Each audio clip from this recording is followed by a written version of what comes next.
Hey guys, tonight we begin with the surprisingly structured, brutally honest and often misunderstood life of a medieval prostitute, a woman who contributed to the economy in very practical ways.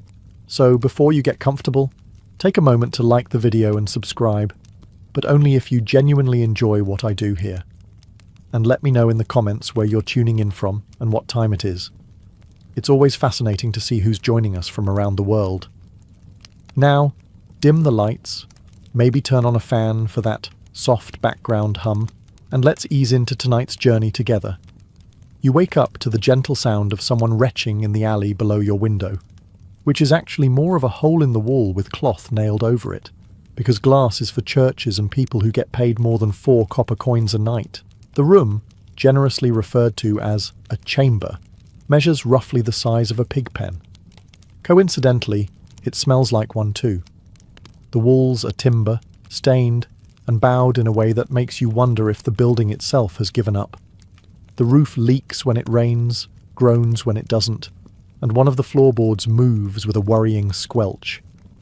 You stopped asking why months ago. Your mattress is a lumpy sack of straw stuffed with dreams, back pain, and the occasional flea with a drinking problem. You shift. Something crunches beneath you. You tell yourself it's just an almond from last week's festival that you didn't attend. There's no pillow, just a bundle of rags that may once have been a tunic. You curl it under your neck, scratch at a bite on your arm, and stare at the ceiling beam with the faint hope that today won't involve a friar with a foot fetish and poor hygiene. You say a quick prayer to Saint Mary Magdalene, patroness of your profession sort of, and throw off your blanket. It's damp. It always is. Across the narrow hall, you hear Gertrude finishing her shift. She giggles, then coughs, then mutters something about rats. She's been here longer than you and claims she once bedded a nobleman. No one believes her. But we all appreciate the optimism. The madam's footsteps creak on the stairs. You tense. She's holding her ledger and shouting about unpaid fees, torn linens, and someone using the good honey soap. Again, you get up quickly. No time for self-pity. Not when you're behind on rent, low on rouge, and expected to be downstairs in 10 minutes for your first customer. A city guard with halitosis and a thing for compliments. You've already practiced your flattery. You splash some water on your face. It's cold enough to remind you you're alive, but not enough to make you feel clean. You sigh, straighten your back and mutter, "Another glorious day in paradise." And with that, your shift begins. You begin your day the way any professional would, trying to remember if that stain on your shift dress is wine, blood, or last night's stew. You sniff it. You regret it. It's stew. Probably. There's a cracked ceramic basin in the corner of your room, filled with water that's been sitting overnight, just long enough to be freezing, but not long enough to grow something. You splash it on your face. It's an instant cure for sleepiness and a reminder that plumbing is something future people will brag about. You reach for a sliver of soap. It's not there. You curse Gertrude again. She's known for borrowing personal items without the courtesy of pretending to return them. Instead, you scrub under your arms with a handful of rough linen and a prayer. Hygiene is optional. Odour is inevitable. Your hair is a mess. That's actually a compliment. You comb it with your fingers, which are raw from scrubbing linens last night, and tie it back with a ribbon that used to be white before life happened to it. You think about putting on makeup, a dab of rouge, maybe some ash to contour your cheekbones, but decide that a tired look is in this season, especially if the client's too drunk to notice. Dressing is simple. You wear the uniform required by city ordinance, a faded red gown that loudly announces, "I am both available and taxable." It's a shade of red that says passion, penance, and legally sanctioned shame all at once. You slide on your shoes, mismatched, cracked, and blessedly yours, and step into the hallway where the air smells like boiled cabbage and bad decisions. Downstairs, you can already hear the madam shouting about unpaid debts and a misplaced loot. You don't ask. Before heading down, you do a quick check in the mirror. Well, the shiny piece of metal nailed to the wall. You smile. It's good enough. You've perfected the art of looking interested while dissociating. It's your most marketable skill. And as you descend the stairs, you're greeted by the scent of cheap ale, the sound of boots stomping mud onto the floorboards, and the unmistakable feeling that someone has already vomited in the fireplace. Welcome to Monday. Your first client of the day arrives just after the church bells finish ringing prime. He's early, eager, and smells strongly of flour and someone who sweats professionally. You recognize him. He's the baker from 2 streets over. Middle-aged, married, and always convinced he's your favourite. He greets you with a crooked grin and a fresh loaf of bread, as if carbohydrates count as currency. Technically, the madam accepts bread. Technically. She's also been eating it in secret and telling everyone your wages are behind again. You usher him into your chamber, which is still airing out from last night's vinegar rinse. He compliments your hair, which is greasy, your skin, which is blotchy, and your dress, which is regulation issue and smells faintly of boiled onions. You thank him anyway. Flattery is the real currency here. He undresses with the urgency of someone trying to win a race no one else signed up for. His tunic hits the floor. His hose sag depressingly. He asks if you remember him from last week. You lie and say yes. He beams. You go through the usual motions. You pretend he's charming. He pretends he's impressive. He lasts about the time it takes a monk to light a candle, then flops over, out of breath and full of compliments. You smile professionally, like a saint who's seen things and no longer flinches. He lingers, talks about his wife, says she doesn't understand him. You nod sympathetically, calculating whether the bread he brought is mouldy yet. Before he leaves, he places the loaf gently on your table like a man offering treasure. It's warm. You can't be mad. Bread is bread, and you haven't had warm anything since last feast day. Once he's gone, you check the coin pouch he left. 2 pennies short. Again. You sigh, pocket it, and make a mental note to add it to your growing tab. You consider nibbling the bread now, but decide to wait. If your next client doesn't show up, it'll be your consolation prize. You fluff the straw-stuffed mattress, straighten your gown, light a bit of dried lavender to reset the mood. A new day, a new disappointment. And that was just the morning rush.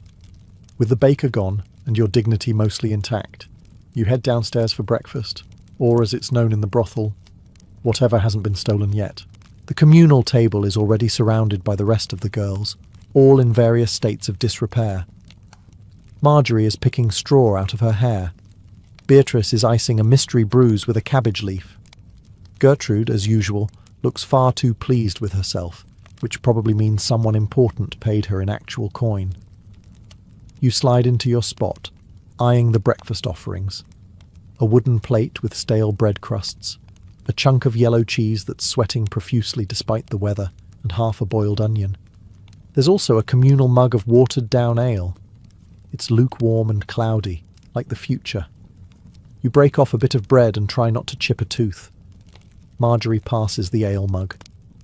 You hesitate. She had that cough last week, the one that sounded suspiciously like plague, but you drink anyway. It's that or eat the onion raw, and you still have clients scheduled. The conversation at the table flows like the River Thames, slow, filthy, and full of odd things floating in it. Gertrude is gossiping, loudly, about a knight who cried during the act and asked to be held. Beatrice claims she saw the mayor's wife sneaking out the back door last night. No one questions it. No one really wants to know. The madam appears suddenly like a tax collector in the fog. She eyes the bread, snatches the last edible bit for herself, and announces that the city inspector will be coming by this week. Groans echo around the table. This means scrubbing, actual mending, and pretending the walls haven't started growing things. You eye the leftover crust and slip it into your sleeve for later. Desperation makes excellent Tupperware. Just as you're starting to enjoy the cheese, possibly mould, possibly seasoning, the bell above the door rings. A new customer. Of course. You chew quickly, swallow even quicker, and adjust your dress so it looks less like you slept in it, which you did. The day has barely begun, and already you're rationing crumbs and contemplating your life choices, and you haven't even seen the priest yet.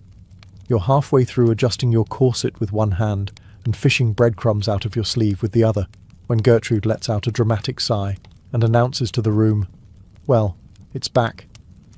Everyone freezes. Marjorie chokes slightly on her onion. Beatrice mutters, "Third time this season," without looking up from her stitching. "The itch," Gertrude continues, placing one hand on her hip and the other on her dramatically exposed collarbone. "It's come back with a vengeance, like an angry ex-boyfriend armed with a torch and a confession. No one is particularly shocked.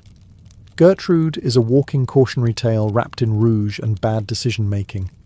She insists it's from the foreign merchant she entertained last week, the one with the fur-trimmed boots and questionable jewellery. You strongly suspect it was the town scribe. Again. The madam appears in the doorway, holding her ever-growing debt ledger and what may or may not be a bottle of vinegar. "Scrubbing stations are open," she declares, gesturing toward a battered tin basin and a rag that's seen things no rag should ever see. Gertrude struts over like she's on parade and plops herself down with the grace of someone who's absolutely not worried about her pelvic reputation. "Honestly," she says to no one, "at least it's not the pox. That time with the nobleman? Face like a statue, touch like a rash." Marjorie passes her a clove of garlic. "For healing," she mutters, though everyone knows it's just an excuse to mask the smell. You wisely keep your distance and try not to make eye contact with the vinegar jug. You've been lucky so far, or selective, or both. Conversation continues over the sound of splashing and Gertrude humming something disturbingly cheerful. Someone brings up the rumour that a new brothel is opening near the docks. "With real curtains," Beatrice whispers, eyes wide. You all take a moment to dream. Curtains.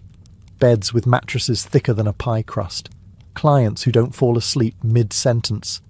Then reality returns. Gertrude yelps loudly as the vinegar hits its mark. You wince. The madam rolls her eyes, and somewhere in the distance, a church bell tolls, because apparently even God is keeping score today. You grab your pouch, sigh deeply, and prepare for your next client. Preferably one without jewellery, just as you're contemplating a quiet moment to yourself. Maybe a nap, maybe a secret nibble of that crust from earlier. The front door creaks open, and in walks the bishop's nephew. He always arrives the same way. Nervously, clutching a flask of sacramental wine, and with the kind of guilty expression usually reserved for tax collectors and dogs that just ate the roast. He's dressed in clerical grey, with a hood too big for his head, and shame leaking out of every pore. "Peace be with you," he mumbles, because he thinks that makes it more appropriate. "And also with your coin," you reply, smiling sweetly. He insists, as usual, that he's only here for confession. You nod like you haven't heard that 12 times before. His version of confession involves wine, trembling hands, and some rather confused theology about Eve, temptation, and something involving goats that you've never fully understood and are too polite to ask. He always brings a gift. Today it's dried figs wrapped in linen and a half-hearted poem about salvation. You accept both graciously. You are, after all, a woman of etiquette. You guide him to the back room. He asks if you've been praying for him. You tell him yes. You don't mention it was mostly praying he wouldn't come back.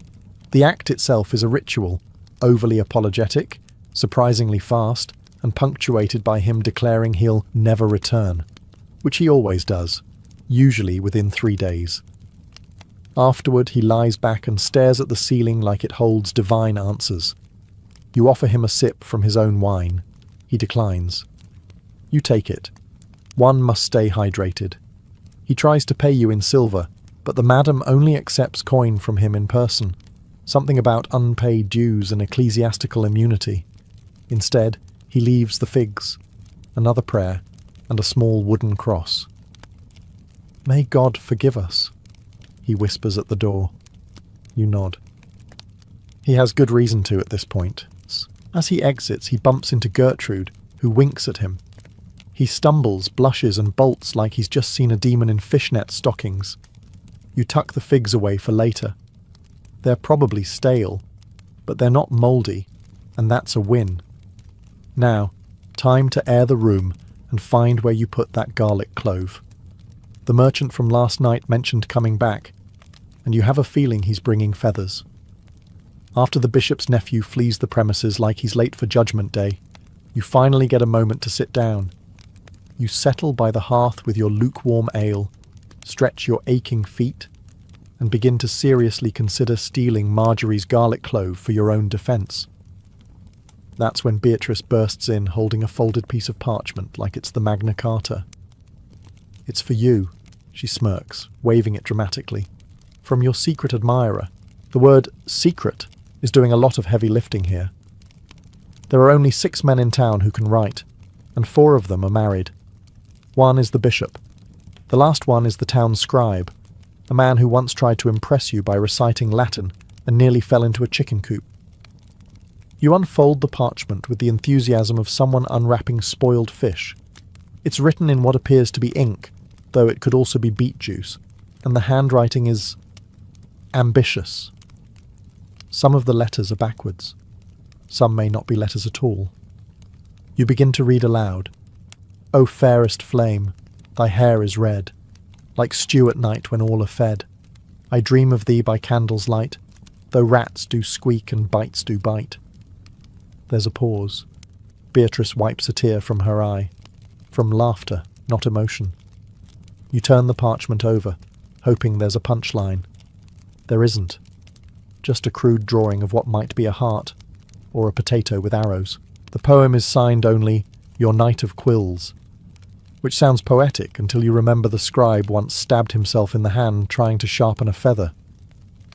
"Maybe he means well," Marjorie offers, peeking over your shoulder. "Maybe he's just deeply, profoundly bad at this." You consider keeping the poem. Then consider using it to start the fire. In the end, you fold it neatly and shove it into the hearth. It catches quickly. Like most things in your life, it's briefly bright, then vanishes into smoke. Still, part of you finds it charming. Not the poem. That was objectively terrible. But the idea that someone thought of you outside of business hours. You stare at the fire a little longer.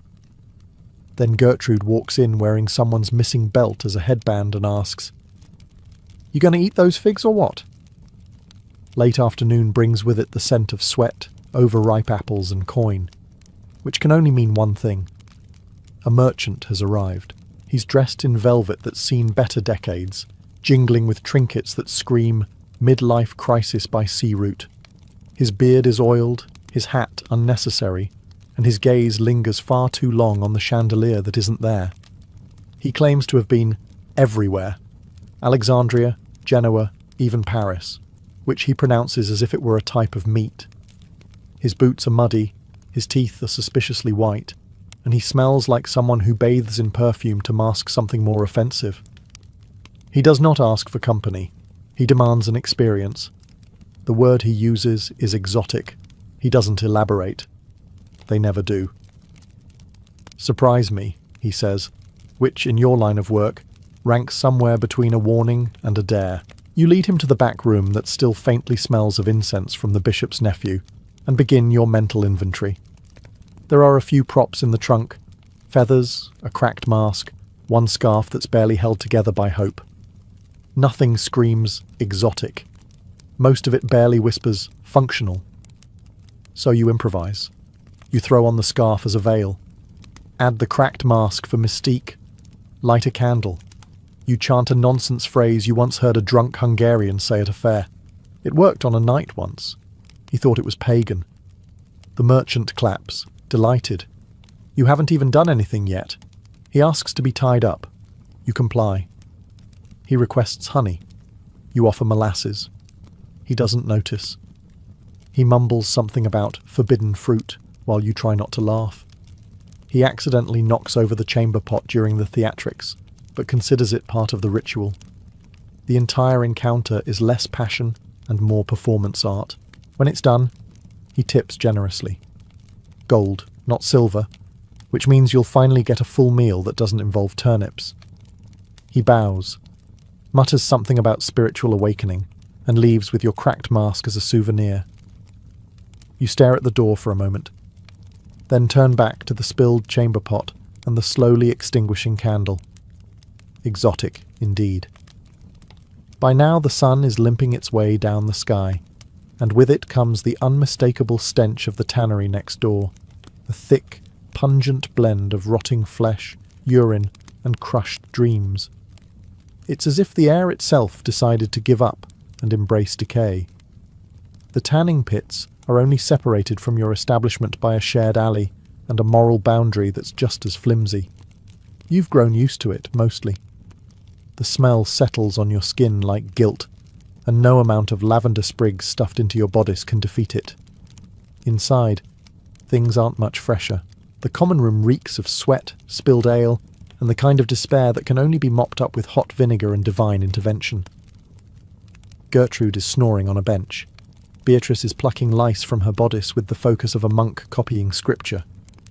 Marjorie is cleaning her teeth with the end of a quill.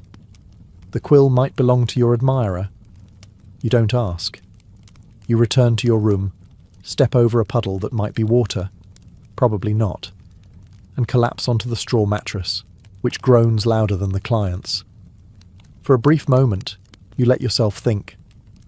Not about the day, or the coins you've earned, or the molasses still in your hair. You think about what you'll eat tonight. Bread, if the rats haven't claimed it. Maybe a boiled root. You consider heating water for tea, then remember you used the last of the firewood 2 nights ago during an overly ambitious bath attempt. The walls are thin. You can hear next door's conversation through them. A merchant arguing with a washerwoman about goats, or maybe debts. Possibly both. A dog barks in the distance. Then someone retches below your window. You wonder if it's the bishop's nephew again. You light a tallow candle and hold your fingers close to it. Not for romance, but for warmth. Outside, the sky turns that bruised purple colour that always feels like the world is about to close for the night. And yet you're not done. The madam's voice echoes down the hall, sharp and unrelenting. Up! Another one's coming! Of course he is. You stand, stretch your back with the sound of several joints giving up, and reach for the wine-stained bodice. Showtime. Again, night in a medieval brothel is when things truly come alive, by which we mean louder, stickier, and far more likely to result in someone throwing up on your shoes. The alehouse down the lane has just spilled its contents into the streets, mostly drunk men, one bewildered goat, and a lute player with a black eye. They stagger toward your door like moths to a flame, if moths wore half-buttoned tunics and smelled like week-old onions. Inside, the air is thick with smoke, sweat, and the faint whiff of burning something. Could be a candle, could be dinner. Either way, no one's checking.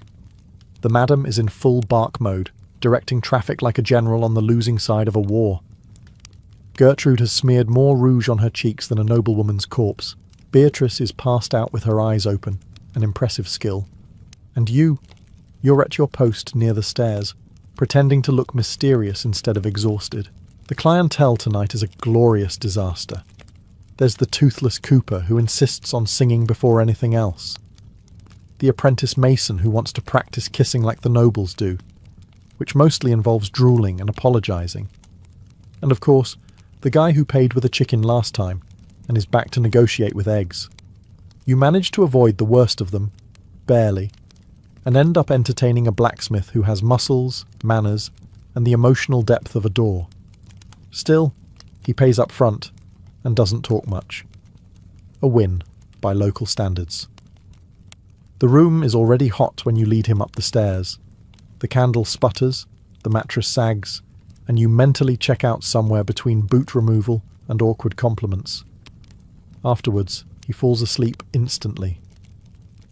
You nudge him with your toe. Nothing. He snores like a dying ox. You consider robbing him for sport, but settle for fishing out the rest of the coin and leaving before he rolls over and breaks your ribs. Downstairs, the music has turned to shouting. Someone's playing dice with the madam's rent money. A fight breaks out over who gets the clean goblet. There isn't one. You take a breath, then cough, and the night's just getting started. Just when you think the night has peaked, after the vomiting, the lute string snapping, and the guy who thought tipping was optional if he winked, in walks a knight, or at least someone claiming to be one. His armour is mostly rust, his helmet is missing, and he smells like he lost a joust to a pigsty. He's got a sword, though. It's dull, decorative, and possibly wooden. But he drags it behind him with all the gravitas of a man who definitely talks to it when no one's around. He slams a coin purse on the counter and proclaims he wants to rescue a maiden. The madam, without missing a beat, points at you. You don't even blink. This isn't the weirdest request you've had this week. That honour still belongs to the beekeeper who wanted to be stung emotionally. You lead him upstairs. He insists on taking the stairs valiantly, which involves tripping twice and reciting half of a poem that might be about horses. You nod politely, wondering if there's a saint for patience in this line of work. Inside the room, he demands a damsel in distress scenario. You oblige, sighing dramatically and pretending to be imprisoned in the corner. He insists on saving you by kicking over a stool and declaring victory. You clap. He bows. The show continues. Then comes the role play. He requests you call him Sir Gilbert the Moist, which you manage with a straight face only because you once had to call someone Captain Nipplehorn for 20 minutes. He recites more poetry, terrible, naturally, and insists on being gentle, despite your insistence that speed and silence are virtues at this hour. Eventually, things proceed. He's surprisingly nervous. You guide him gently, like one might guide a lost sheep or confused town official. Afterwards, he hands you a gold coin and a small pouch of herbs from his quest. You're 80% sure it's dried grass. He bows deeply and exits with a flourish, tripping one final time on the curtain. You sit for a moment in silence, then burst out laughing. Sometimes, absurdity is the only thing standing between exhaustion and existential dread. You pocket the coin and toss the herbs out the window. The noise has finally begun to die down. The lute player's passed out with his instrument cradled like a child. Gertrude is face down on the hearth rug, possibly dreaming of bishops. Beatrice is upright, but definitely unconscious. The madam is counting coins and muttering curses in 3 languages. You recognise at least 2. Your room is quiet now, save for the rhythmic drip from a leak in the ceiling and the occasional creak of old wood regretting its life choices. You light what's left of your last candle, a stub that smells vaguely of animal fat and desperation, and set it on the table. The floor is cold, your feet are sore. You remove your bodice with the delicacy of someone defusing a bomb and collapse onto the straw mattress that has now become your closest friend and worst enemy. Just as your eyes begin to close, there's a sound, a tiny squeak, followed by another. Rats. Again. You sit up with the speed of a crusader hearing the word relic. 2 beady eyes reflect the candlelight from under your trunk. Bold little devils. The one on the left has a scar. You've named him Rupert. He's practically a tenant at this point. You toss a stale crust in the opposite direction, and Rupert scurries after it, dragging his tiny pride with him. His friend follows. You make a note to set another vinegar trap tomorrow, knowing full well it'll fail like all the others. Downstairs, someone groans. Then silence. You lean against the wall and exhale slowly. You're bone-tired. Your hair smells like smoke. Your back feels like it's 300 years old. And your soul, well, it left about 4 clients ago. And yet, there's a strange calm in this hour. The clients are gone. The madness paused.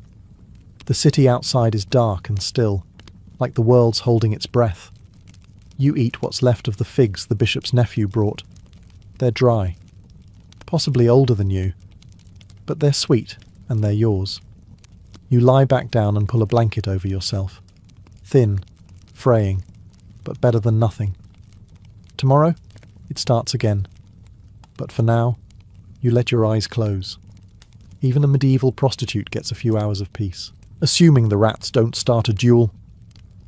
At last, sleep comes, not gently, not gracefully, but like a sack of flour to the head. Your body gives out before your mind finishes listing everything that aches. Your dreams, as always, are absurd. You're in a castle, somehow clean, wrapped in silk, and reclining on a bed that doesn't crunch when you move. There are grapes. There's music. A man with all his teeth is reciting poetry that doesn't rhyme love with dove. You sip wine that doesn't taste like boiled socks. It's bliss. And then, naturally, someone starts screaming.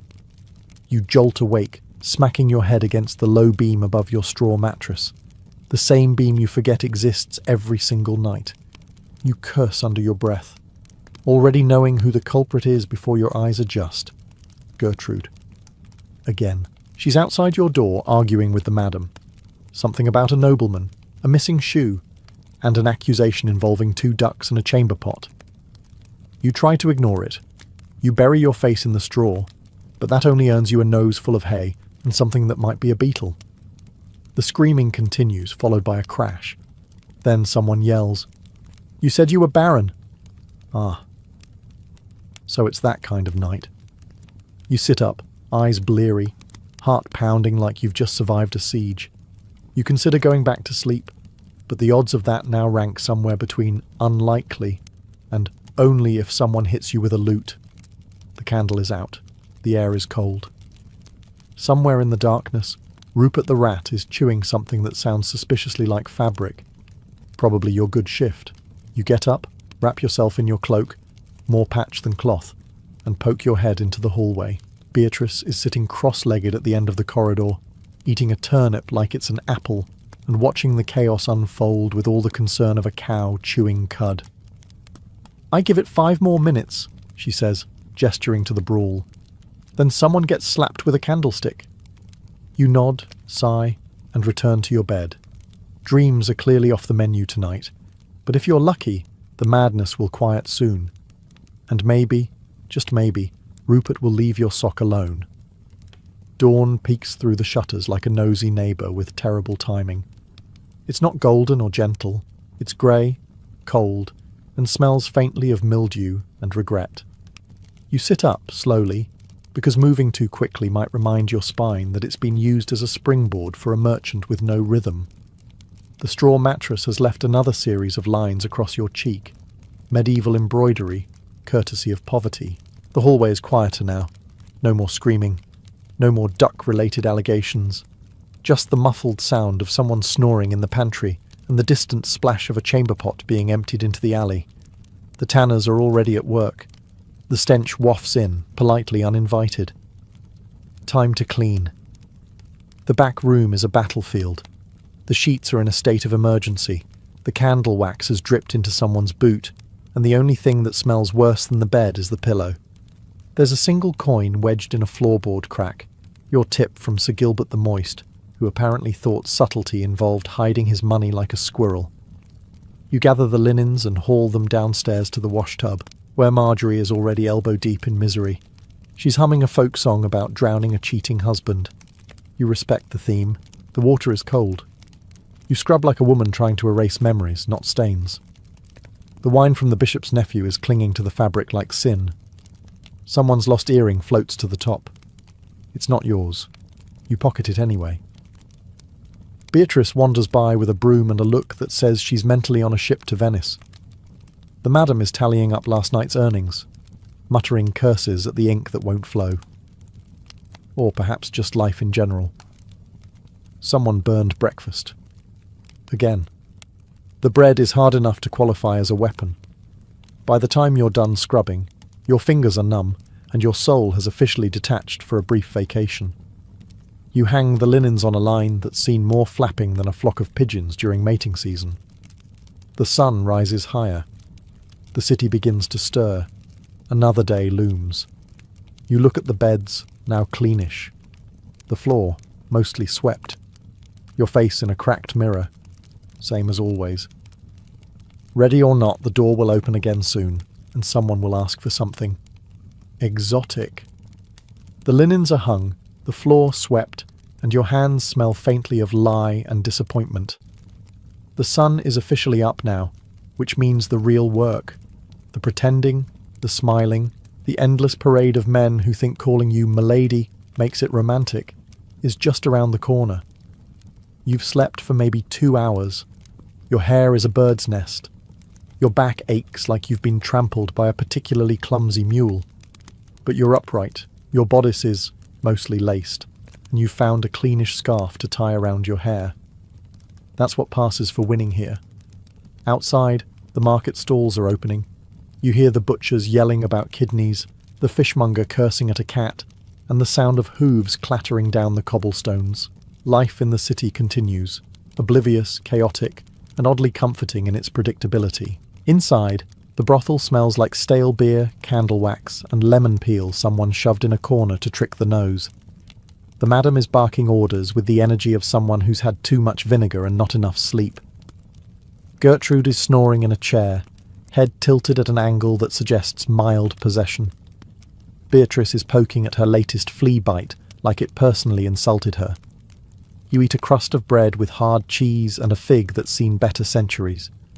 You sip something warm that might be tea, or might be yesterday's water reheated with hope. It burns your throat. You drink it anyway. And then you do the one thing they never expect from a woman like you. You laugh. Just once, quiet and sharp, at the absurdity of it all. At the bishop's nephew and the knight in muddy armour. At the merchant with molasses and the man who paid you in poultry. At Rupert the rat and your poem that caught fire. Because somehow you're still here, still standing, still surviving, still finding a way to keep going, even if that means wringing out sheets, dodging drunken serenades, and pretending you're exotic for men who can't spell the word. You tie your scarf tighter, square your shoulders, and head toward the door.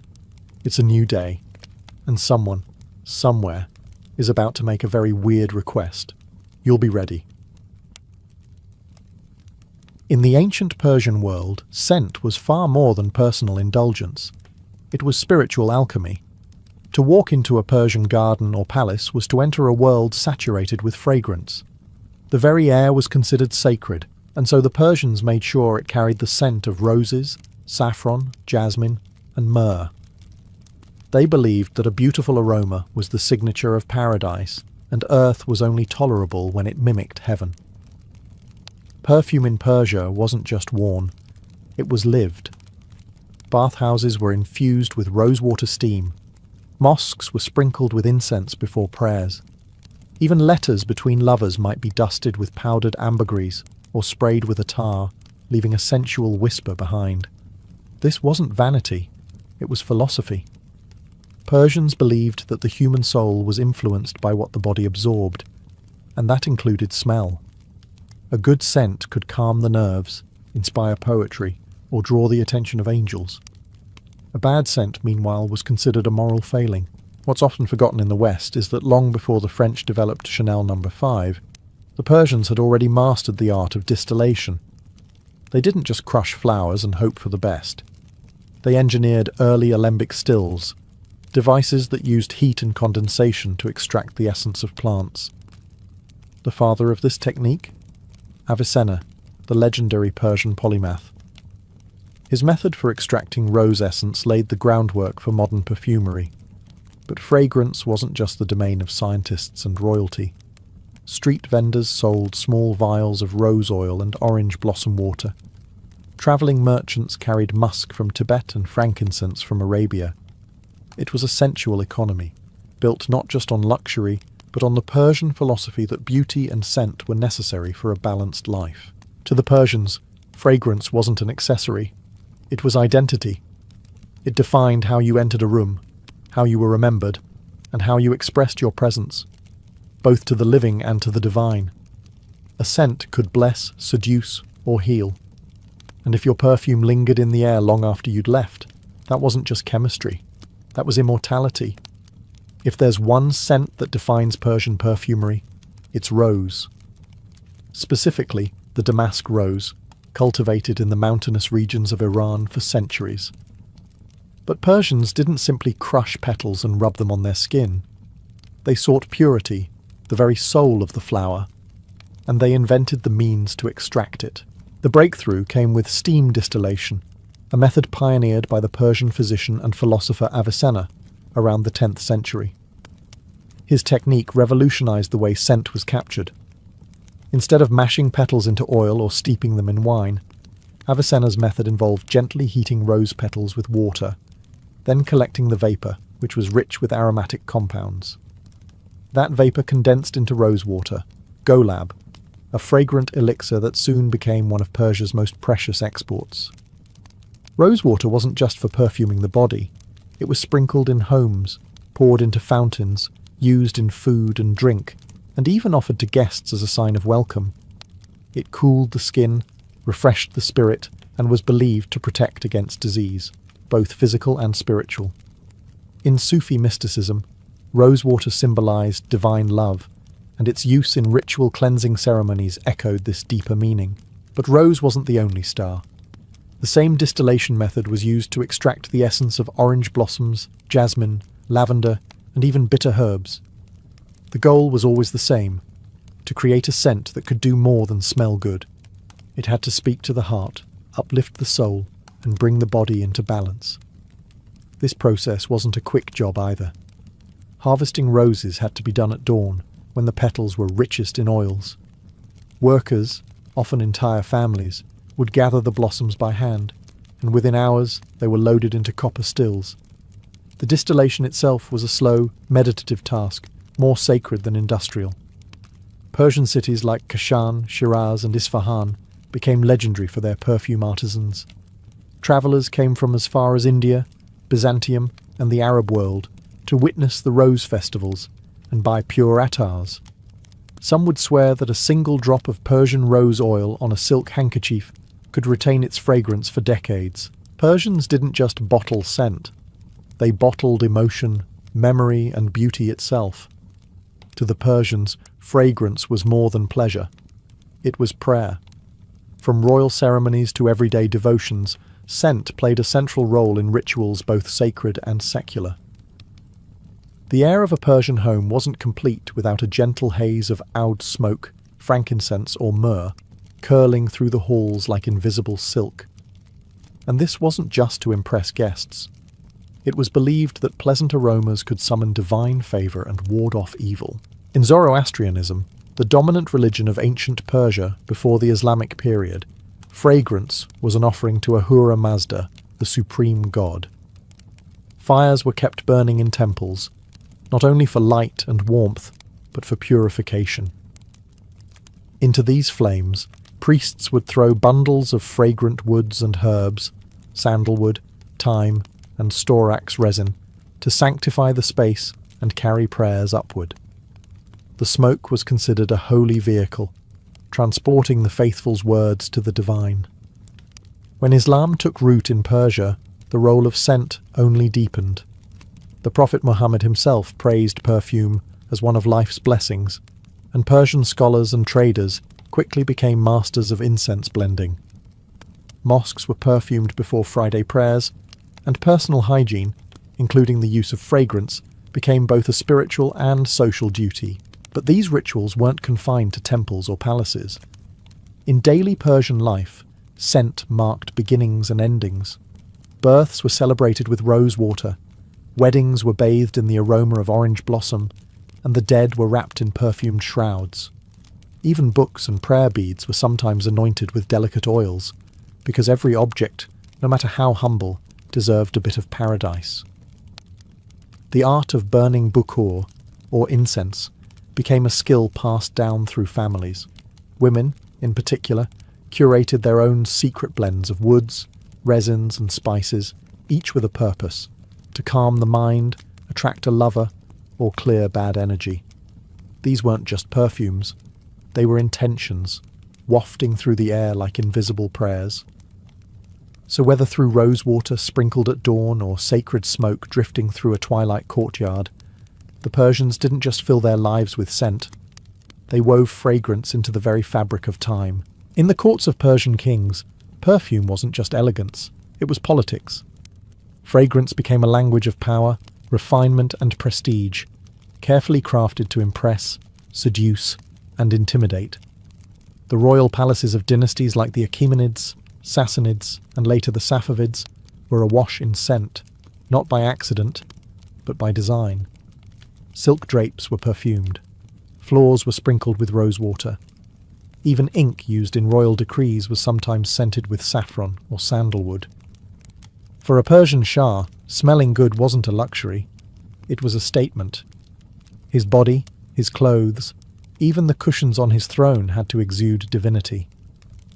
Subjects believed that a ruler's scent revealed his moral character. A fragrant king was one blessed by the heavens. A foul-smelling one, clearly cursed. Royal perfumers were held in the highest esteem. These were not simple apothecaries. They were chemists, poets, and confidants. They worked behind thick velvet curtains, surrounded by crushed petals, copper stills, and scrolls of ancient formulas. Their job was to compose signature scents for each member of the royal family, subtle enough to seem natural, but powerful enough to leave an impression after just one encounter.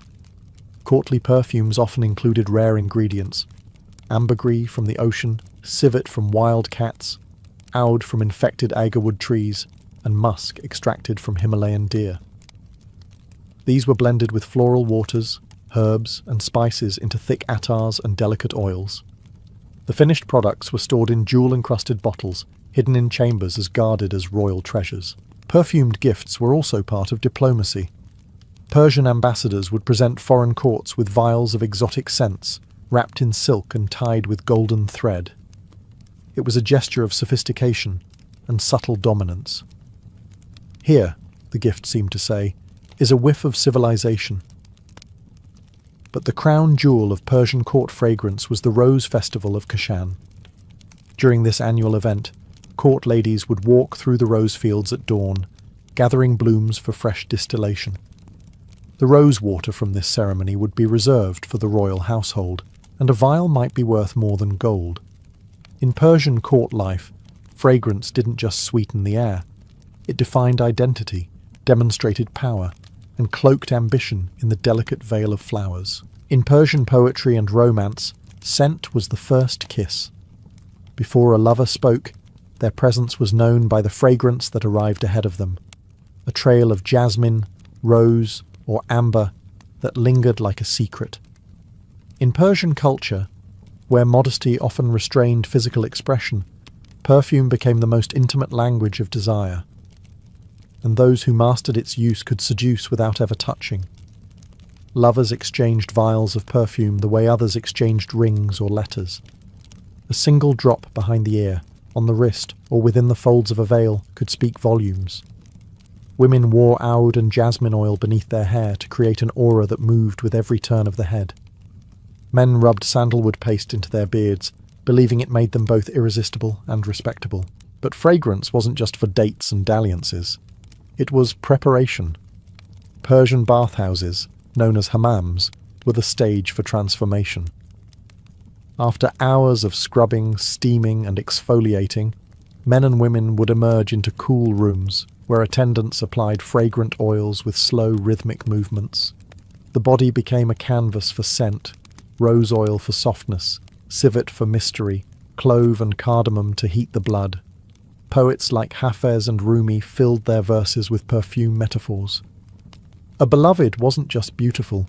She was sweeter than musk, or so fragrant that the rose bowed before her. To smell a lover's scarf, long after they'd gone, was a form of holy longing. In many tales, the memory of a scent, not a kiss or glance, is what haunted the heart. This olfactory seduction extended to clothing. Robes were perfumed using a technique called gilaf, where garments were placed in wooden trunks filled with scented smoke. When worn, the fabric released its aroma slowly, like a whisper at close range. Even letters carried perfume. Lovers might seal notes with wax melted over rose water or tuck dried jasmine into the folds. In a society where virtue and discretion were prized, perfume offered a loophole, a way to be bold without breaking the rules. You couldn't flaunt skin, but you could leave a room fragrant enough to stir every imagination. And in that lingering trail, love bloomed. Invisible, intoxicating, unforgettable. Behind every unforgettable Persian scent was a master of the invisible, the perfumer.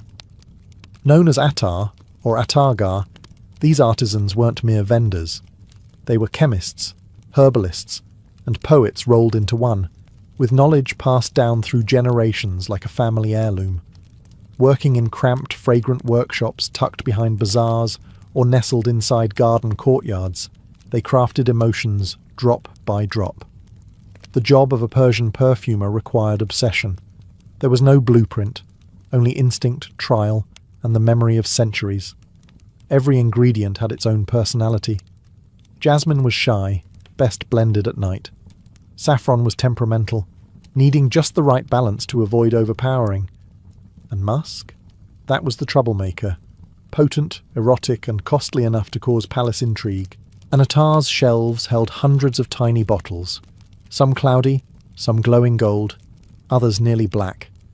These contained essences of rose, orange blossom, myrrh, cardamom, vetiver, coriander, and even unusual extracts like pomegranate skin or burnt almond shell. Each was labelled in delicate Persian script, with notations like good for the heart, for joy, or to attract the beloved. Creating a perfume blend was as much ritual as recipe. The perfumer might begin with a base note, something heavy and grounding like oud, and build upward with floral or spicy middle tones. The final touch? A top note designed to dazzle in the first seconds, citrus peel perhaps, or a whisper of mint. These formulas were never written down. They were remembered in the body, like a song. In some cases, a perfumer's reputation was so strong that nobles and poets commissioned custom scents, tailored to their mood, season, or current heartbreak. "Make me a perfume for forgetting," one might request. Or, "I want to smell like spring on the edge of a storm." The attar would nod, retreat behind a curtain, and begin the alchemy. The result wasn't just a smell, it was a feeling, bottled, refined, and distilled into soul. These artisans rarely signed their work, but their creations lived on long after. One drop could change the air in a room, one whiff could awaken longing. In a world where beauty fades and gold tarnishes, a good scent, crafted by the right hands, became timeless. Step into a Persian bazaar, and your senses are immediately ambushed by colour, sound, and above all, scent. The marketplace wasn't just for spices, silks, or silver.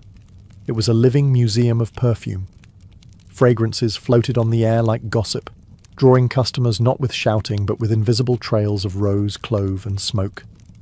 Perfume vendors, often nestled between spice merchants and apothecaries, displayed shelves lined with glass flasks in every hue, amber oils, ruby-hued elixirs, pale golden attars.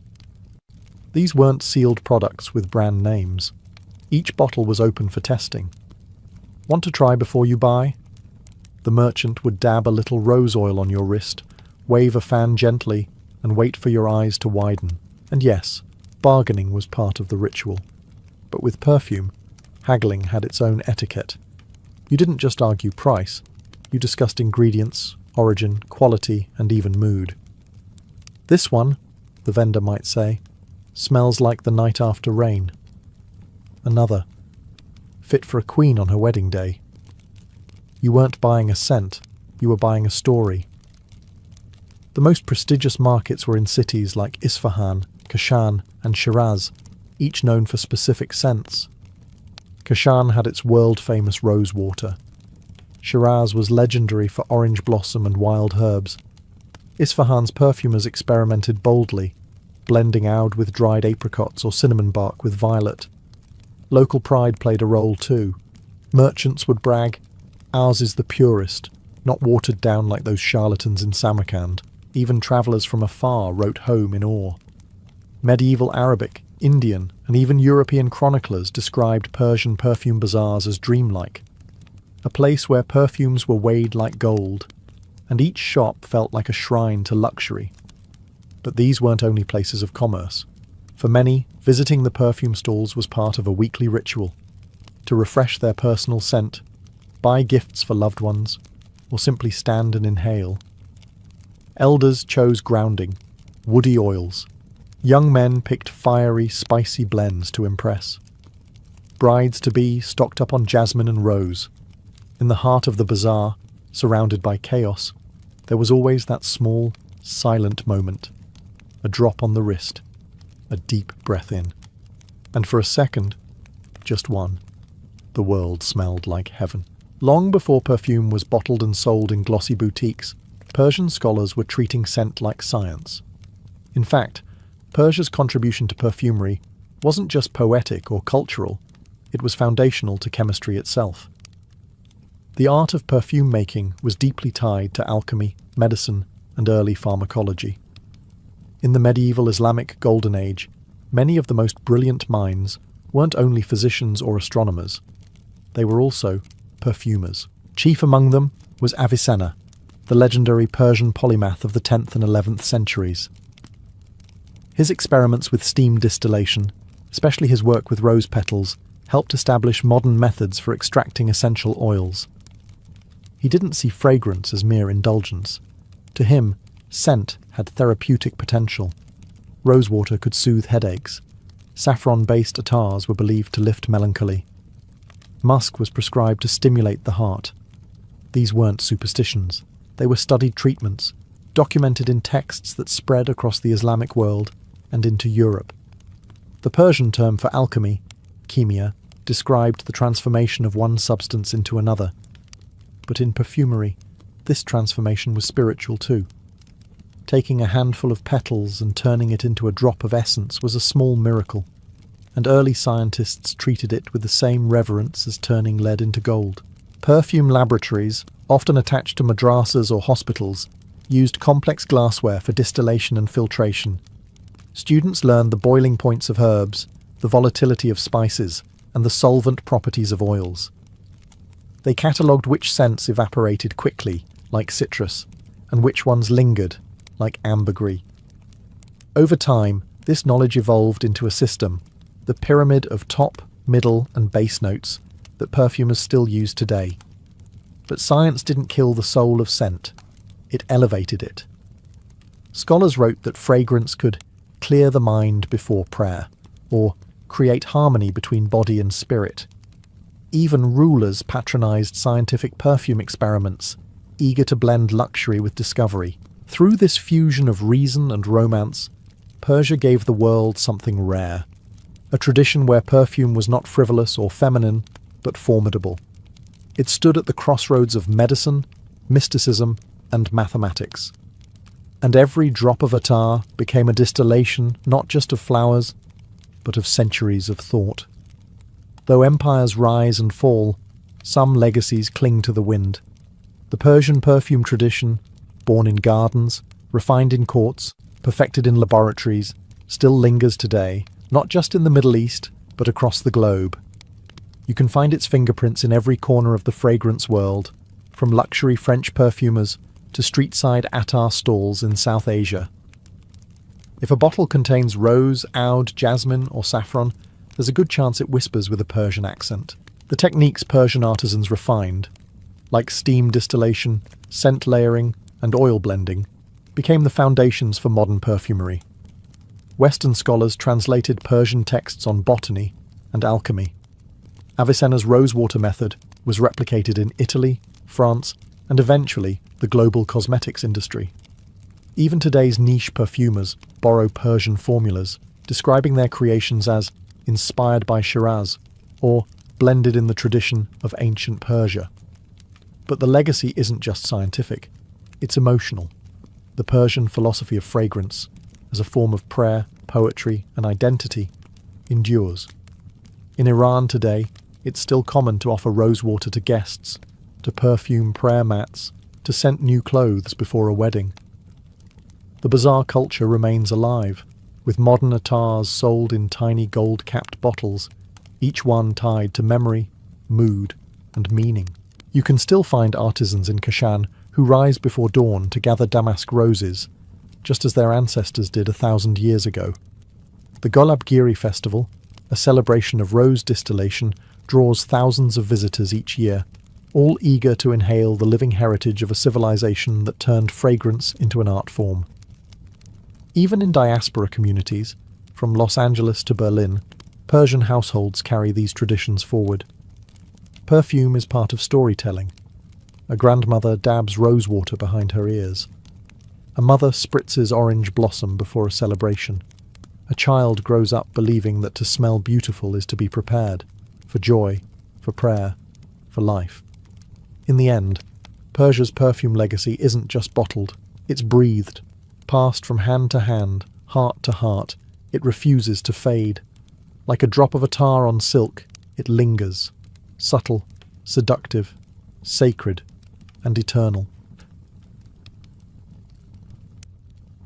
Before the baptismal waters of 988 CE, before cathedrals and icons, the people of Kievan Rus lived in a world ruled by wind, fire, and ancient gods. Their faith was not written, but remembered, carved into wooden idols, sung around bonfires, and whispered in the rustling of trees. Religion was woven into daily life, and every force of nature had a name and personality. Lightning, that was Perun, god of thunder and war, the Slavic answer to Zeus. The earth itself, a motherly spirit, fertile and ever-watching. The forests, full of creatures, both real and imagined, that could either protect or punish. This wasn't some fringe belief system. Paganism in Kievan Rus was structured and serious. Each tribe had its own rituals and guardian deities, but some gods were universal. Perun stood at the top, worshipped especially by the military elite. Dazbog, the sun god, represented life and abundance. Veles, god of cattle, trade, and the underworld, was beloved by farmers and merchants alike. These deities didn't dwell in temples, but in sacred groves, rivers, and carved idols placed at crossroads and on hills. Rituals included feasting, music, and sacrifices, sometimes animals, occasionally rumours of humans. It was raw, local, and deeply spiritual. When Prince Vladimir first came to power in the late 10th century, he leaned hard into this old religion. In fact, he tried to unify his diverse subjects through it. He erected a grand pantheon of pagan gods on a hill in Kiev, with Perun at the centre. Offerings were made, rituals performed, and Vladimir, known then for his appetites more than his theology, hoped to use religion as a tool of statecraft. But it wasn't working. Paganism, for all its power, lacked central authority.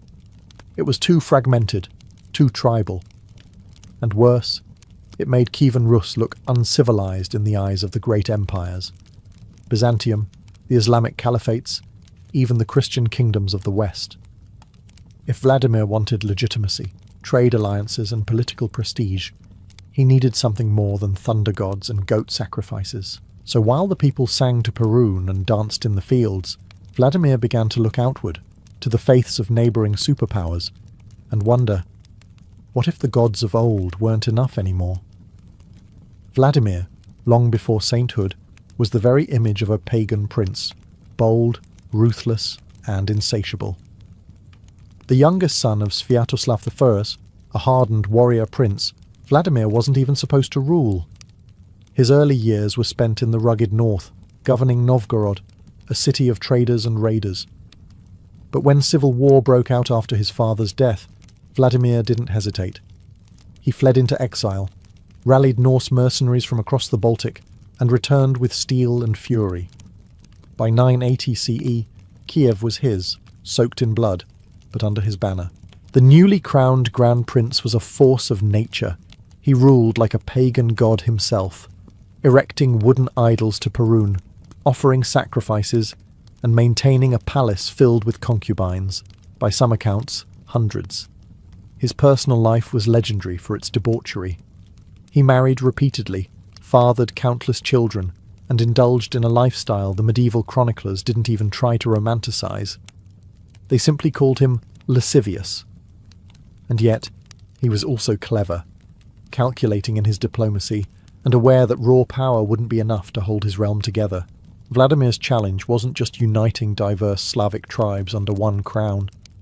It was that his realm sat between empires, and was vulnerable to all of them. The Byzantines to the south saw Kievan Rus as uncultured and barbaric.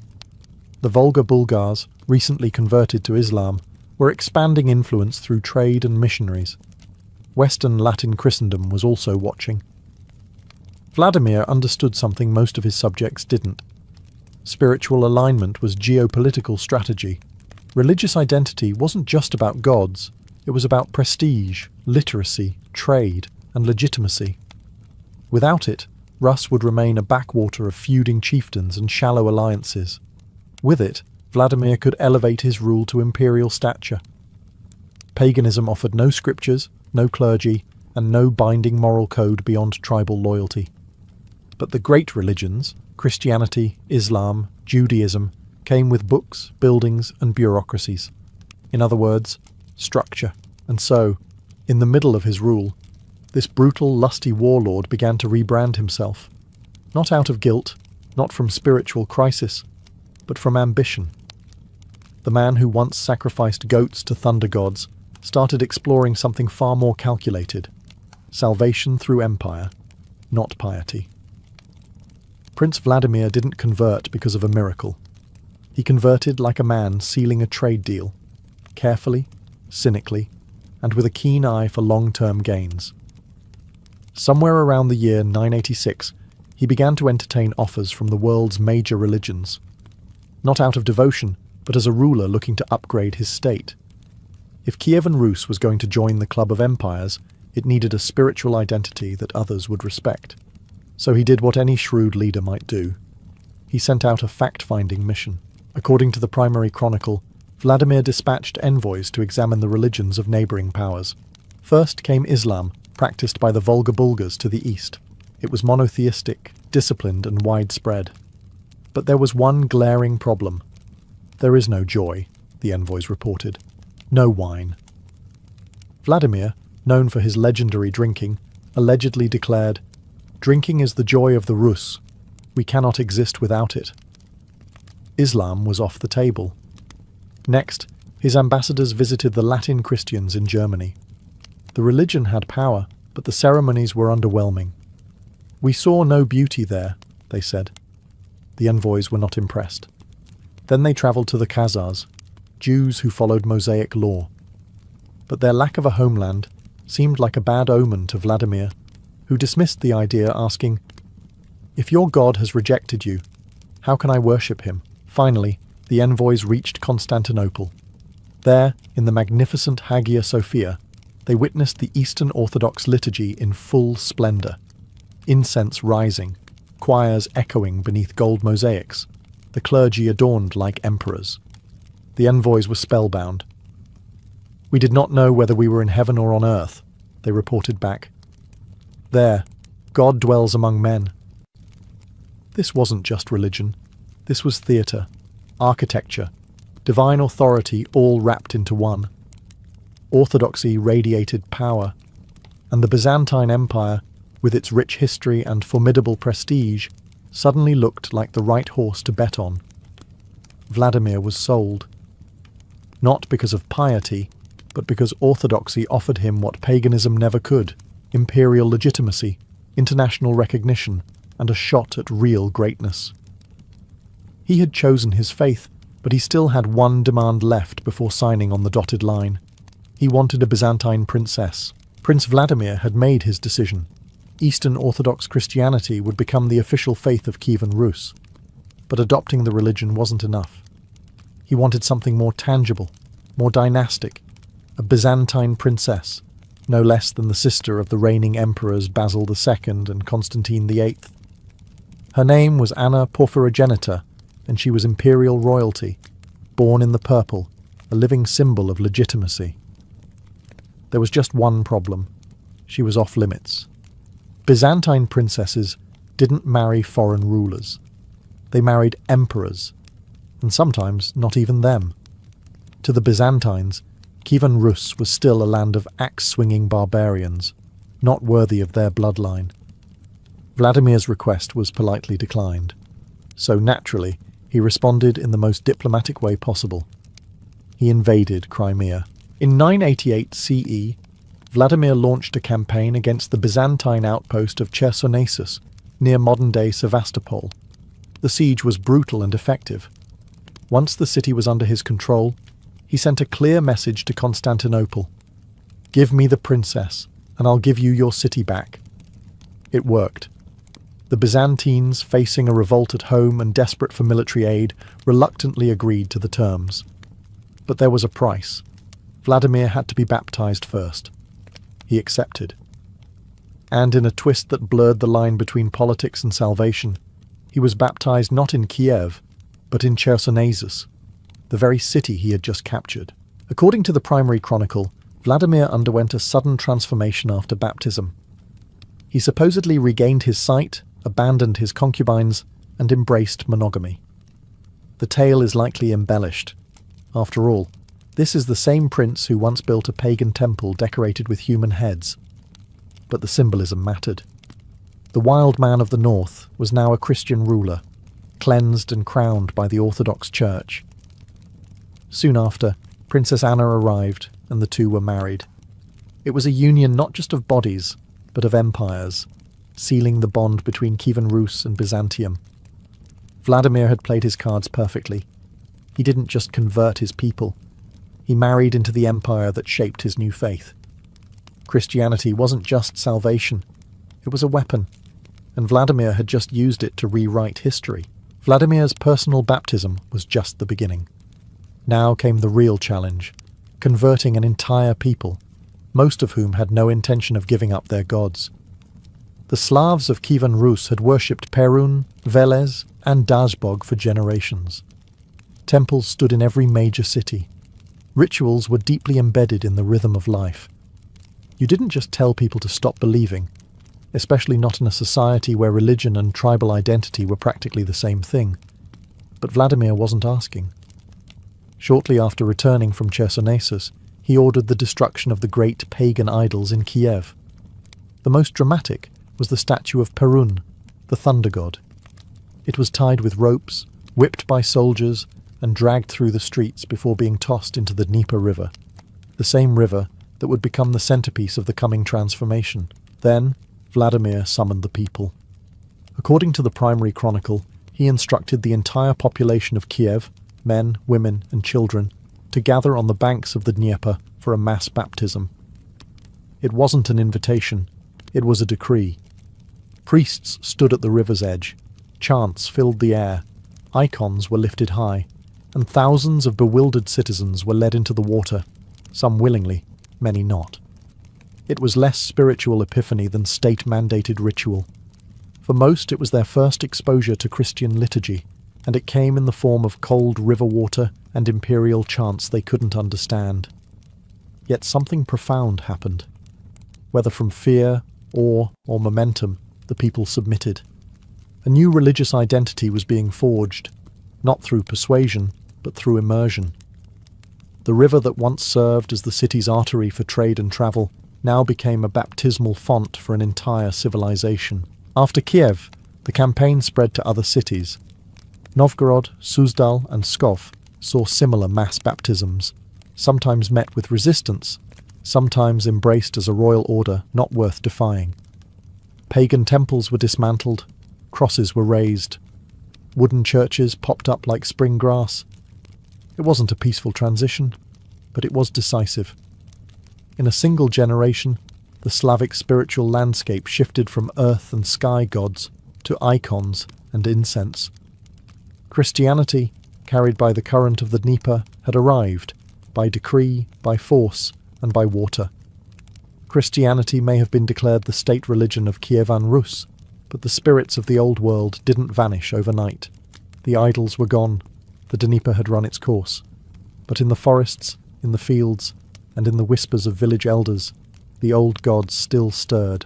For centuries, Slavic paganism had shaped how people viewed the world. The spirits of the home, known as domovoi, were still believed to guard hearth and family. The Rusalka, a water spirit, continued to haunt rivers and lakes in folklore. And Perun, though toppled from his pedestal, remained a name spoken in fear during storms. The church might have baptized the bodies, but the minds and hearts of the people, clung to older, deeper rhythms. Rather than stamp out these beliefs completely, early Christian missionaries and priests took a different approach: fusion. They baptized the pagan calendar along with the people. Agricultural festivals, solstice rituals, and fertility rites were given new Christian meanings. The pagan spring celebration became Easter. The midwinter fire feasts transformed into Christmas. Slavic gods were replaced with saints, some even suspiciously resembling their pagan predecessors. The Orthodox Church in Kievan Rus was pragmatic. It understood that if it pushed too hard, it could fracture the fragile unity Vladimir had just forged. So instead of purging the past, it absorbed it, cloaking old rituals in new symbols.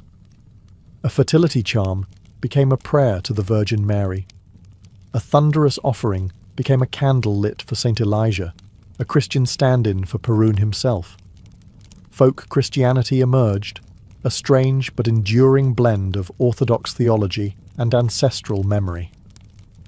In the countryside, peasants would still bury bread in the earth to ensure a good harvest, even as they crossed themselves and prayed. Holy wells were still visited, offerings left for unseen spirits. Crosses were worn next to ancient amulets. For the church, this syncretism was a headache, but it was also a victory. Christianity had survived the transplant by taking root in the old soil. It didn't erase the pagan world. It grew around it, like vines on a fallen statue. The gods of old were gone, but they had not been forgotten. They had simply changed clothes. After the Dnieper baptism and the destruction of idols, Vladimir didn't just stop at spiritual reform. He wanted to reshape Kievan Rus into a reflection of the great empire he had just allied himself with, Byzantium. If Rus was to be Christian, then it would not be a half-hearted affair. It would be majestic, imperial, and unmistakably orthodox. And so began one of the most ambitious cultural makeovers in medieval history. Byzantine clergy, architects, and artisans poured into Kiev, bringing with them scrolls, relics, liturgical chants, and sacred art. In place of wooden shrines, stone churches began to rise. The most prominent was the Church of the Tithes, constructed with imported Byzantine materials, and consecrated with the grandeur of Constantinople's ritual. It was the first stone church in Rus, and a bold statement. Kiev was no longer a frontier town. It was becoming a second Constantinople. Alongside these sacred structures came a wave of new knowledge. Greek books were translated into Old Church Slavonic. The Cyrillic alphabet, developed earlier by Saints Cyril and Methodius for Slavic peoples, was embraced, laying the foundation for literacy, record-keeping, and theology in the native tongue. Monasteries began to appear, not just places of worship, but centers of education, culture, and political influence. Vladimir sponsored the construction of schools, eager to educate a new class of clerics, scribes, and administrators who could navigate both the holy and the imperial. Orthodox Christianity was hierarchical, highly ceremonial, and centralized, traits that appealed to a ruler trying to unify a diverse land. But this transformation was not just aesthetic, it was strategic. By adopting Byzantine religious customs, court rituals, and even fashion, Vladimir ensured that Kievan Rus was no longer seen as a barbaric hinterland. Diplomatically, it was now a legitimate player on the world stage. Constantinople had lent its prestige, and Kiev wore it proudly. Icons replaced totems, processions replaced bonfires, incense filled the air where once the smoke of sacrifice rose. The same people who once danced around idols now marched in liturgical processions, chanting hymns they barely understood but slowly made their own. Vladimir hadn't just baptized a people. He had set the stage for a civilizational shift, turning Kiev from a pagan capital into the glowing spiritual sibling of Byzantium. When Vladimir the Great died in 1015, he was no longer remembered as a warlord with too many wives and idols. He had been transformed, in image, in memory, and eventually, in name, into Saint Vladimir, equal to the apostles. But behind the incense and hagiographies was a man who had executed one of the most effective political pivots in medieval history. He didn't just adopt Christianity, he used it as strategy, as cement, and as a symbol. His baptism brought immediate stability. The once disjointed Slavic tribes of Rus began to see themselves as part of a greater whole, not just bound by blood, but by faith and ritual. Clergy now helped govern, just as much as military men. Monasteries acted like early bureaucratic hubs, and the idea of Tsar as God's chosen ruler, borrowed from Byzantine theology, slowly began to take root, elevating the role of prince from mere warlord to divine administrator. Vladimir's children inherited more than his crown. His son, Yaroslav the Wise, would build on his father's foundation, transforming Kiev into a beacon of culture, law, and learning. Under Yaroslav, the first legal code was written, more churches were built, and ties with Western Europe were expanded through marriage alliances and diplomacy. But none of this would have been possible without the Christian identity that Vladimir had secured. The canonization of Vladimir served both spiritual and political purposes. He became the model of a righteous, enlightened ruler, even if his early life had been anything but saintly. The church needed a patron saint founder, and Vladimir, despite his former temple to Perun and harem of concubines, fit the mold perfectly after baptism. He had burned idols, built churches, and baptized a nation. That was enough. For future rulers of Rus, Vladimir's path became a blueprint. Align with religion to legitimize your rule. Use faith to unify. Cloak political ambition in sacred vestments. It worked for Vladimir, and it would work for his descendants all the way to the Tsars of Muscovy and beyond. His sainthood wasn't just earned in heaven, it was engineered on earth. A pagan prince became a Christian patriarch. A ruthless ruler became a religious icon. And in doing so, Vladimir ensured that his name would echo through the liturgies and legends of the Slavic world for centuries to come. The Christianization of Kievan Rus in 988 wasn't just a one-time baptism. It was the start of a centuries-long intertwining of faith and power, one that would define not only Rus, but the future of the entire Eastern Slavic world. Vladimir had planted the seed, and what grew from it would become a spiritual empire, even more enduring than the political one. The Orthodox Church became more than a religious institution. It became the soul of the state. Bishops advised princes. Monasteries held land, trained scribes, and preserved chronicles. Religious processions replaced tribal rituals. Even war banners bore crosses instead of animal totems. The very idea of what it meant to be civilized in Rus became bound to Christian identity, modelled after the great Orthodox cities like Constantinople. But this closeness came at a price. As the church became reliant on the princes for protection, the princes in turn used the church to reinforce their own legitimacy. This was no separation of church and state. It was a symbiosis. Princes appointed bishops, funded monasteries, and demanded spiritual support for political decisions. In return, they were portrayed as divinely appointed, chosen by God, like Vladimir himself. Even when Kievan Rus later fragmented and eventually fell under Mongol domination, the Orthodox faith held firm. It became a cultural anchor during foreign rule, a reminder of identity in the face of devastation. While cities burned and princes submitted to khans, the church preserved history, language, and belief. The metropolitan seat moved from Kiev to Vladimir, then to Moscow, which would one day claim the title of Third Rome. In that vision, Moscow saw itself as the heir to Constantinople, especially after the actual fall of Byzantium in 1453. The marriage of Ivan III to Sophia Paleologina, niece of the last Byzantine emperor, symbolically transferred the imperial Orthodox mantle. And who was invoked in this new Russian Orthodox identity? Saint Vladimir, the baptizer, the nation builder. His statue now stands above the banks of the Dnieper in Kiev, where once Perun's idol was tossed into the water. Vladimir holds a cross in one hand, and in the other, the legacy of an empire where church and crown were never truly separate. 988 wasn't just the Christianization of a people, it was the beginning of an Orthodox civilization, one that would survive war, invasion, and empire, always flowing from that moment on the riverbank, when the soul of Rus was submerged and reborn.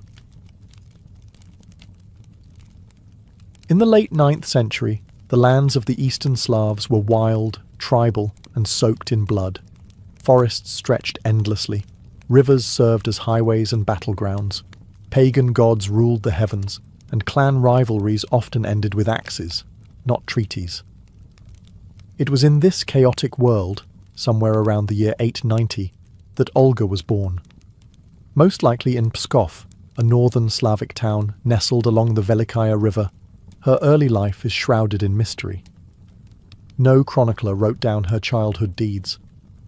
But what we do know is this. Olga would become one of the most formidable women in Slavic history. At the time, the powerful Rurikid dynasty was consolidating control over the scattered Slavic tribes. Led by Norse-descended princes, this dynasty ruled over Kievan Rus, a growing confederation of city-states that thrived on trade, tribute, and terror. Around her teenage years, Olga married Igor of Kiev, the son of Rurik, the dynasty's founder. The marriage wasn't romantic, it was strategic. She became a princess, tied to a ruling elite that had one goal: dominate and unify the fragmented Slavic world under a single iron rule. But don't imagine Olga as a passive figure standing behind her husband. Even as a young consort, she observed the workings of statecraft. She travelled with Igor, saw how tribute was collected, how uprisings were crushed, how loyalty was purchased or punished. She watched how men ruled and took mental notes. This was not a woman content with embroidery and incense. She was studying survival in a world that offered no mercy. The society around her was deeply pagan. The Slavic pantheon was full of volatile gods like Perun, the Thunderer, and Veles, the god of trade and the underworld. Superstition governed daily life. Tribal alliances were maintained with animal sacrifices and blood oaths. For a woman to rise in such a setting was almost unthinkable. Yet fate and vengeance would soon thrust Olga into a position no woman before her had held, not just as a regent, but as a ruler with absolute authority. All it would take was one brutal act, and everything would change. In the year 945, everything changed. Prince Igor of Kiev, Olga's husband and ruler of Kievan Rus, was conducting a tribute collection from a neighbouring Slavic tribe known as the Drevlians. This was routine business, or so he thought. Igor had already extracted payment once, but returned to demand more. The Drevlians, insulted and enraged, had other plans. They seized the prince and, in a stunningly brutal execution, tied him between two bent birch trees and released them, tearing him apart, limb from limb. Back in Kiev, Olga received the news. Her husband was dead. Her son, Sviatoslav, was still a child, too young to rule. And she, a woman in a male-dominated, militarized pagan world, was expected to step aside, marry again, or act as a symbolic regent while real power passed to warlords or tribal elders. Olga did none of those things. Instead, she seized absolute control.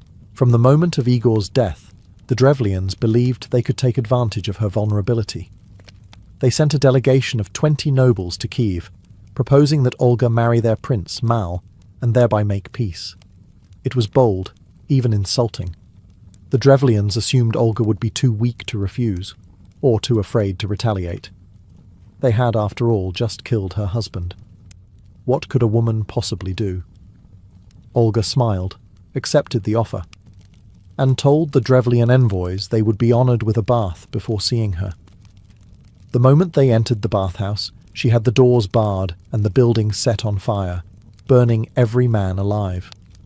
This was not diplomacy. This was a message. Olga was not to be tested, but she wasn't finished.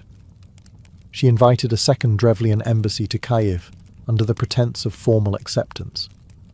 When they arrived, she arranged a grand feast and had her soldiers slaughter them once they were drunk.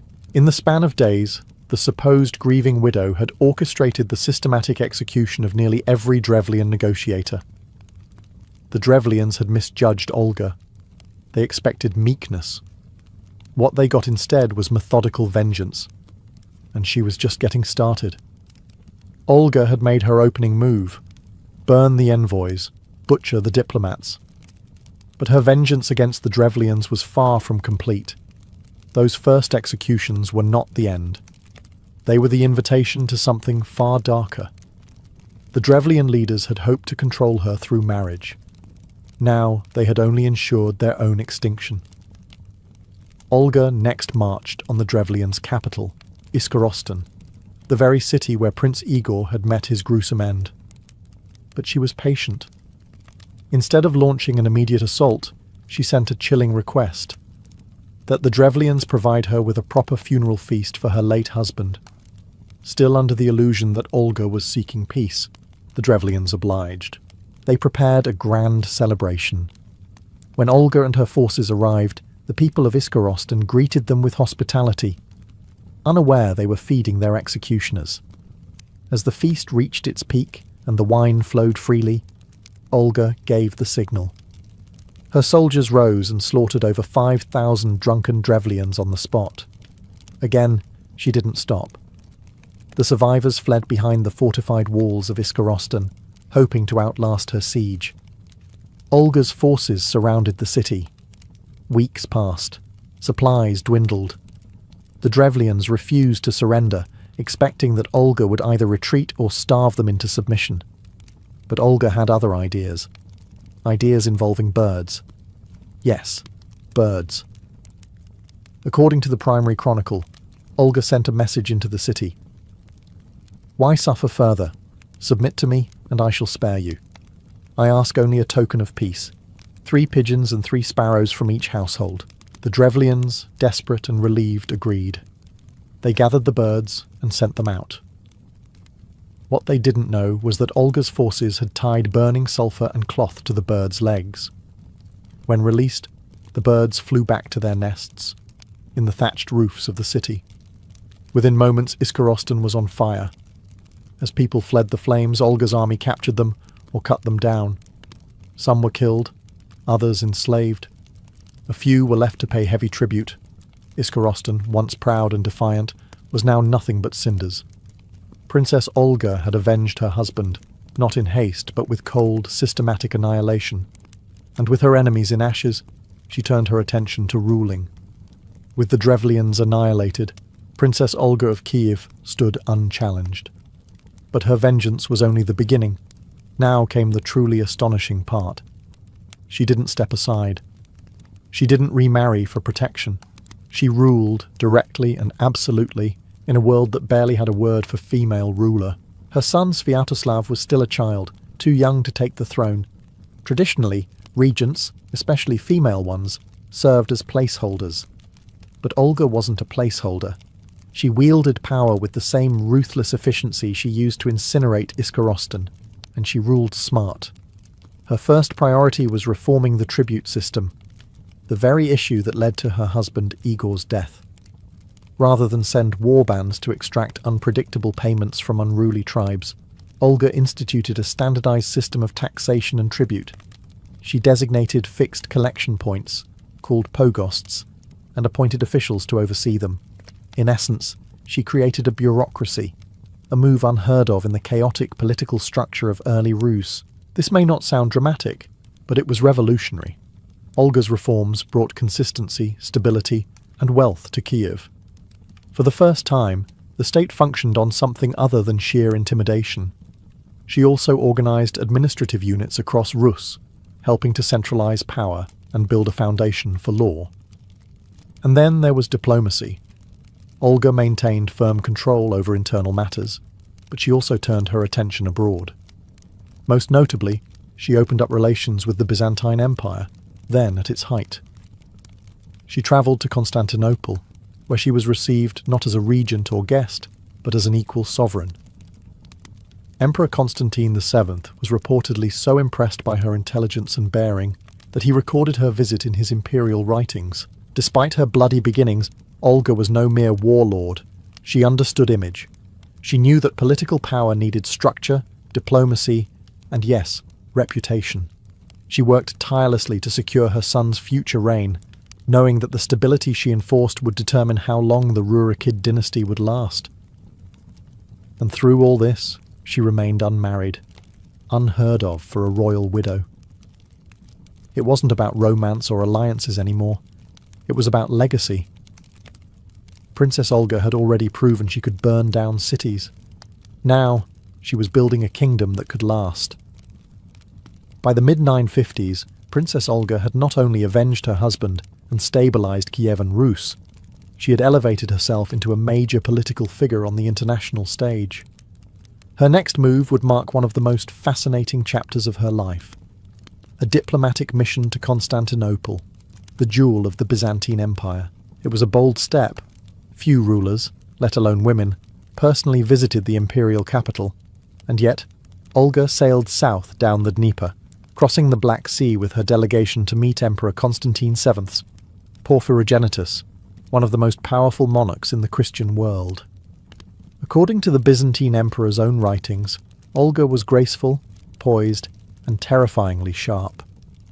She refused to be treated as a mere vassal or supplicant. She demanded full honours, and received them. Constantine was so taken with her that he allegedly proposed marriage, only for Olga to politely trap him in his own theology. She requested baptism before such a union could be considered. Constantine agreed, personally sponsoring her conversion to Christianity. She was baptized with great ceremony, taking the name Helena, likely in honor of the emperor's own wife. But when Constantine pressed the issue of marriage again, Olga coolly reminded him that he was now her spiritual godfather, making any union between them spiritually incestuous. The emperor was stunned. Olga had checkmated him with his own religion, and walked away with diplomatic gifts, prestige, and a newfound connection to Byzantium. But her baptism was more than political theatre. Olga had experienced something genuine in the Christian liturgy. The values, the order, the majestic rituals. They appealed to her intellect and her vision for Rus. She returned home not only as a princess, but as the first Christian ruler in Kievan Rus. However, her people, and her son, Sviatoslav, were still deeply pagan. Olga didn't force conversion. She ruled with caution, encouraging Christianity but not imposing it. She was planting seeds, not wielding swords. In a land still ruled by thunder gods and blood oaths, Olga returned from Constantinople with a cross, a vision, and a long game in mind. And that game was just beginning. Princess Olga returned to Kiev not just as a ruler but as a Christian, a woman baptized in the grandest city in the known world. But what she came home to was not awe or enthusiasm. It was resistance. Her people, including her own son Sviatoslav, were still deeply pagan. The gods of fire, thunder and earth were alive and well in the rituals of daily life. To most of her court, Olga's new faith looked foreign, weak, even foolish. And yet she never flinched. She didn't start by building cathedrals or threatening punishment. Instead, Olga took a soft, strategic approach. She invited missionaries. She supported the construction of modest churches in Kyiv. She personally practiced her faith in full view, attending services, honoring Christian feast days, and sponsoring priests. But she never demanded her people follow. She understood something many later rulers did not. Change takes time, and timing is everything. Still, it was a lonely path. Her son, Sviatoslav, respected her authority, but refused to convert. As he matured into a military leader, he became the embodiment of the old Slavic warrior ideal, fearless, pagan, and uninterested in foreign gods. He told his mother plainly, "I do not understand the faith. Let others mock me." He tolerated her Christianity, but he would not embrace it. Even within her own household, Olga was a minority of one, and yet she didn't waver. She played the long game, trusting that the foundations she laid would one day support something bigger. She modelled Christian rulership with patience and diplomacy, not force. She forged stronger ties with Byzantium, quietly preparing the groundwork for what she knew could be a civilizational shift. In many ways, her reign as a Christian ruler in a pagan court resembled her early years of rule, calculated, careful, and fierce in its discipline. She knew that one misstep could turn her people against her, but she also knew the power of example. If she could not convert her son, perhaps one day her grandson might listen. And so Olga, the firebrand widow who once burned a city with birds, now led a spiritual rebellion not with fire, but with faith. As Sviatoslav came of age, Princess Olga gradually stepped back from direct rule. But make no mistake, her shadow still loomed large over the court. While she embraced the cross, her son marched under the banner of the old gods, and his rule was everything Olga had tried to evolve beyond. Sviatoslav was a warrior king in the purest sense. He had no interest in bureaucracy, no patience for diplomacy, and no regard for the faith his mother had imported from Constantinople. He was said to sleep on the ground, dress like his men, and wage wars with terrifying efficiency. His campaigns stretched east and south. He crushed the Khazars, fought the Volga Bulgars, and tangled with the Byzantine Empire itself. Where Olga had built systems, Sviatoslav chased glory. Where she had traded with empires, he raided them. And while Olga tried to weave Christianity into the state, Sviatoslav treated it as a distraction. Pagan rites continued. Perun was still worshipped. The Christian churches she had built stood quietly in the background, often ignored. But even amid this return to old-school rulership, Olga remained a pillar of order in the realm. She ran court matters when Sviatoslav was away at war, which was often. She maintained ties with Byzantium, preserved the treasury, and kept the capital functioning. She was no longer the sovereign, but she was still the stabilizing force behind the throne. It is telling that despite his deep respect for his mother, Sviatoslav refused baptism. He feared looking weak in front of his men, many of whom saw Christianity as soft, a religion of peace and submission, unsuitable for warriors. Sviatoslav made it clear, "I will not adopt the faith, but I will not stop you from practicing it." And so, the strange coexistence continued. A Christian mother ruled beside a pagan son. 2 generations with 2 very different visions for Rus. But it was clear that only one of them was thinking about the future. Olga saw what Sviatoslav could not, that the old ways were not enough to hold Rus together forever. Paganism had power, but no spine. Christianity offered structure, legacy, and alliances far beyond the steppe. All she had to do now was wait. In the year 969, Princess Olga of Kiev breathed her last. She was nearly 80 years old, a remarkable age for her time, and even more remarkable given how many wars, uprisings, and betrayals she had outlived. When she died, she wasn't merely a dowager or a mother of the prince. She was the matriarch of Kievan Rus, revered by both Christians and pagans alike. But her death also marked the end of something fragile. The delicate balance she had maintained between her vision for Rus and her son's warrior agenda. According to the primary chronicle, her final wish was clear. She wanted to be buried as a Christian. Sviatoslav honoured that request. Though still pagan himself, he respected her too deeply to deny her a Christian burial.